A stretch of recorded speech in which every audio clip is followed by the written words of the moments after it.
Esta vez éramos unos 20 en esa casa y nadie se salvó de escuchar gritos que venían del sótano, toquidos en las puertas, lamentos. Se escuchaba cómo les movían las cosas del lugar. Por supuesto, ver alguna manifestación. Solo para avisarles que yo no estoy ni a favor ni en contra, y simplemente lo que hacemos es narrar lo que ustedes nos mandan. Ustedes, amigos, ¿qué creen en lo sobrenatural? ¿Alguna vez se han preguntado si nosotros, los asesinos, volvemos a ver a nuestras víctimas?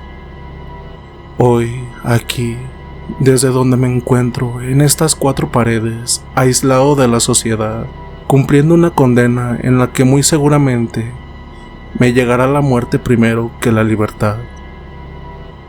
Les contaré mi historia, una historia que para muchos será un pago de justicia divina, pero para otros, un karma, y estoy seguro de que nadie sentirá lástima por mí.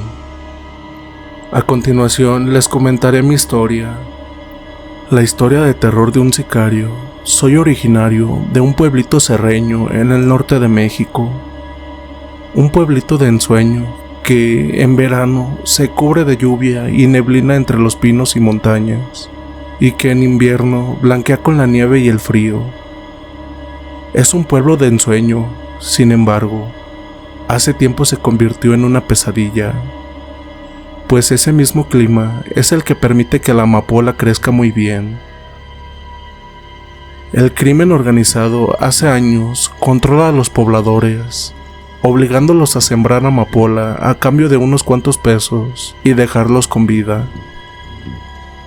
Les comento mi contexto no para que me tengan lástima, sino para que sepan cómo a veces una mente inocente puede ser cambiada a lo peor que se puedan imaginar. Tenía 13 años, era un niño inocente. Mi familia se sostenía de unas cuantas vaquitas y la siembra de maíz. La vida rural era buena para nosotros. No nos faltó alimento y escuela, ya que muy temprano nos levantábamos para caminar algunos 6 kilómetros para llegar a la escuela rural. Gracias a eso, hoy puedo escribir y compartir esta carta con ustedes. Esta historia que compartiré ya la había contado a mi hermana, mi única familiar que me procura y quien viene a verme. Ella me comentó sobre este canal y me dijo que sería buena idea que compartiera mis vivencias con ustedes, a manera de desahogo o para que sepan que en este mundo nadie se va sin pagar, y tal vez así liberarme un poco de este karma. Bueno, ya hablé mucho. Un día como cualquier otro, después de alimentar a las vaquitas que teníamos en nuestro pequeño rancho, nos preparábamos para ir a la escuela. De pronto, sonidos de balas retumbaron en todo el pequeño pueblo. Eran grupos de gente armada, quemando casas y entrando a cada una de ellas, dejando un mensaje claro. Ellos eran los nuevos dueños de todo, incluidas las personas. A partir de ahí, nada fue igual. Todos los pobladores estaban obligados a sembrar ese veneno maldito, y a nosotros los jóvenes o niños nos llevaron a un campamento para ser reclutados como sicarios. De ahí empezaría todo mi martirio. Nos enseñaron a disparar, a enterrar cuerpos, a quemarlos en ácido y a otras cosas que nos dejaron un profundo trauma, no solo en la mente, sino en el corazón.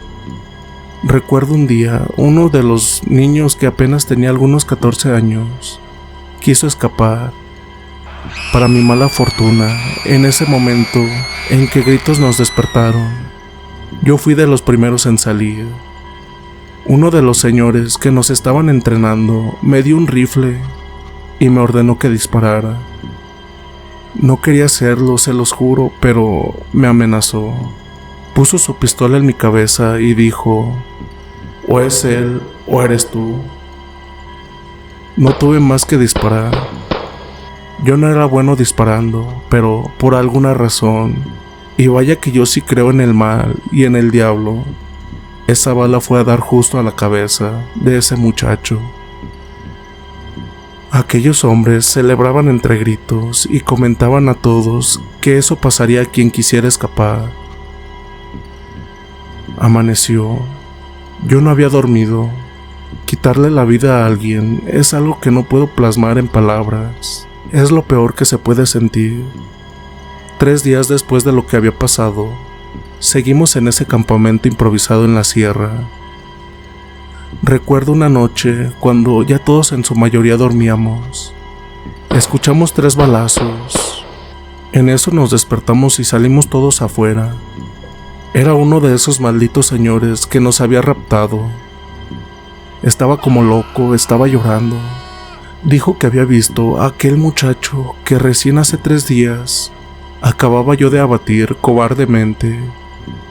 Se rieron de él, se burlaron y regresamos todos adentro. No pude dormir esa noche.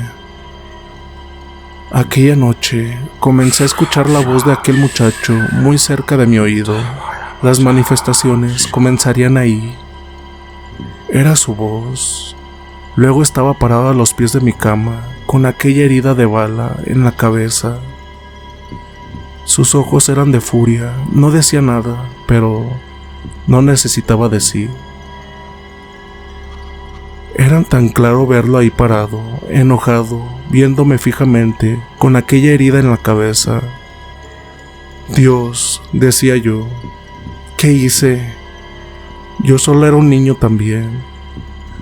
Los días pasaron, pero aquella figura no. A veces solo se manifestaba, a veces me lograba tocar. Eran manotazos, era sentir su respiración. Me acostumbré a eso, cada vez me hacía más duro, más insensible. Nos llevaron a una ciudad y era ahí donde teníamos que hacer para lo que tanto nos habían entrenado. Salíamos por las noches a bordo de camionetas a buscar objetivos. Aclaro que todas las personas que maté estaban envueltas en el crimen organizado, a excepción de aquel muchacho que asesiné y que ahora era parte de mi vida. No me dejaba para nada y cada vez que me ocurría algo, sentía su risa en mi oído, junto con aquella humedad característica de una respiración. Las cosas iban de mal en peor y a la guerra entre cárteles se engrudeció. Los asesinatos con arma de fuego pasaron a segundo plano, para dar pie a maneras más grotescas de asesinar, desmembrar personas, decapitar y las cosas más retorcidas a las que desafortunadamente este cáncer ha acostumbrado al pueblo de México. Una ocasión, en una de las casas de seguridad, que era una mansión enorme, había alrededor de 10 cuerpos desmembrados en el sótano. Cuerpos que más tarde serían depositados en lugares concurridos de la ciudad para meter miedo, y el ambiente en la casa era terrible. El miedo se mezclaba con un olor a sangre y a muerte que me sigue hasta el día de hoy. Esta vez éramos unos 20 en esa casa y nadie se salvó de escuchar gritos que venían del sótano, toquidos en las puertas, lamentos. Se escuchaba cómo les movían las cosas del lugar. Por supuesto, ver alguna manifestación. Uno de los sicarios que estaba ahí se pegó un tiro en la cabeza. Cuando escuchamos y fuimos, lo vimos. Estaba tirado y una de las cabezas humanas que estaban en el sótano estaba a su lado. Nadie lo pudo explicar, pero aquella cabeza estaba sonriendo. Nadie dijo nada y más tarde solo fueron a tirar el cuerpo a la calle de aquel que era su compañero. Es un ambiente de traición y falta de valores, como no pueden imaginar. El tiempo pasó entre aquel ambiente. Recuerdo que había un rancho en las afueras de la ciudad, el cual era usado como casa de seguridad, y era ahí en donde se llevaba a personas secuestradas, que más tarde daban ubicaciones de grupos contrarios, y ahí es también donde se les torturaba. Vi muchas cosas, pero en ese entonces yo ya estaba insensibilizado. Un par de años pasaron y entre ese ambiente nefasto, yo vivía un día a la vez, sin pensar en qué sería de mí, en que tal vez en cualquier momento una bala me haría encontrar la muerte y hasta en cierta forma la paz. Bueno, continuó con lo del rancho. Ahí mucha gente fue asesinada, mucha gente sucumbió ante los más crueles métodos de tortura que se puedan imaginar. Ese rancho iba a seguirse utilizando por el crimen organizado. Debido a eso, los cuerpos de todas esas personas eran enterrados en una gran fosa. Por las noches, en ese rancho, se escuchaban gritos, lamentos, gente corriendo, voces que hablaban a la vez. Nadie de los que estaban ahí se atrevía a salir con rumbo a aquella fosa. En una de esas pocas noches que pude dormir, me levanté como a eso de las 2 a.m. Aquel rancho se había quedado casi solo, ya que los demás se habían ido a cometer sus fechorías. Me levanté y me asomé por la ventana, ya que mi ventana daba rumbo a la fosa. Para mi sorpresa, vi mucha gente reunida en el lugar de la fosa, pero al tallarme los ojos y volver a mirar, ya no se encontraba absolutamente nadie.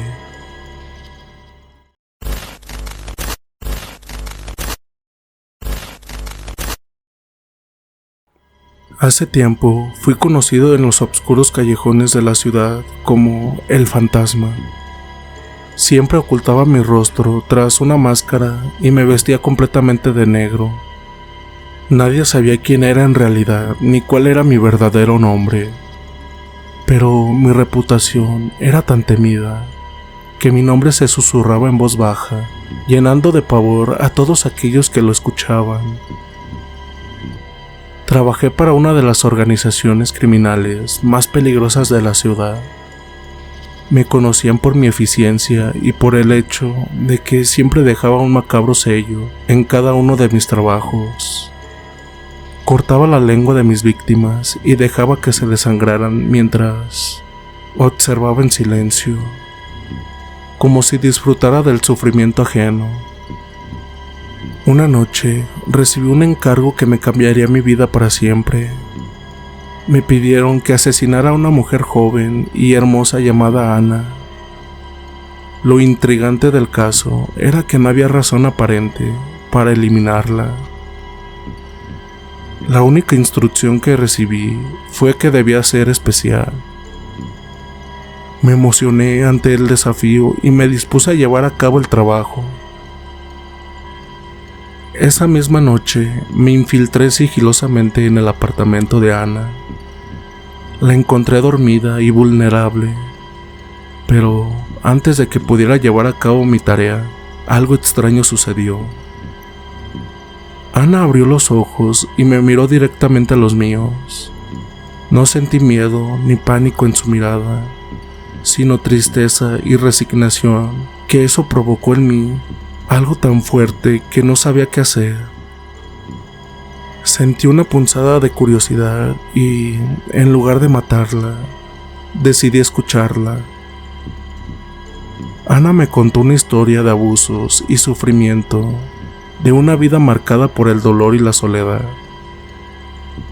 Me reveló que había sido obligada a hacer cosas terribles para sobrevivir, pero que estaba cansada de vivir bajo la sombra de la violencia. Como sicario, siempre había vivido en las sombras, y su dolor me resultó familiar. Comprendí que ambos quedamos atrapados en un ciclo interminable de muerte y violencia, y decidí que era hora de romperlo. En lugar de asesinarla, decidí ayudarla a desaparecer, borrando todo rastro de su existencia, y obtuve una oportunidad de comenzar de nuevo en otro lugar. No sé qué hizo esta mujer, pero me logró cambiar, cosa que ninguna otra mujer había podido hacerlo. Dejé de ser solo asesino sin corazón y me convertí en una figura misteriosa, que inspiro temor y esperanza a partes iguales. Continué mi trabajo como sicario, pero ahora, cada vez que recibo un nuevo encargo, me aseguro de investigar a fondo antes de actuar.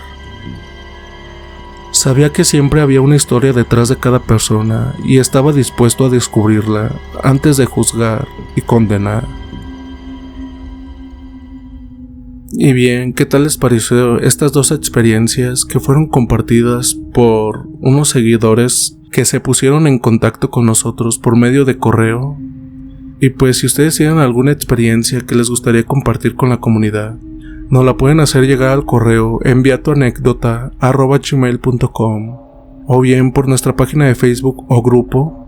También por ahí se pueden poner en contacto con nosotros o bien por Instagram. Y pues si a ustedes les gustaría que en el próximo video les mandemos saludos, lo pueden dejar aquí en los comentarios y también dejar qué tal les pareció las historias. Y pues si les gustó esta historia, compártanla con alguien que le guste el terror, que les gusten todos estos tipos de experiencias. Y así nos ayudan bastante para poder seguir haciendo crecer esta grandiosa comunidad. Sin más, dulces pesadillas.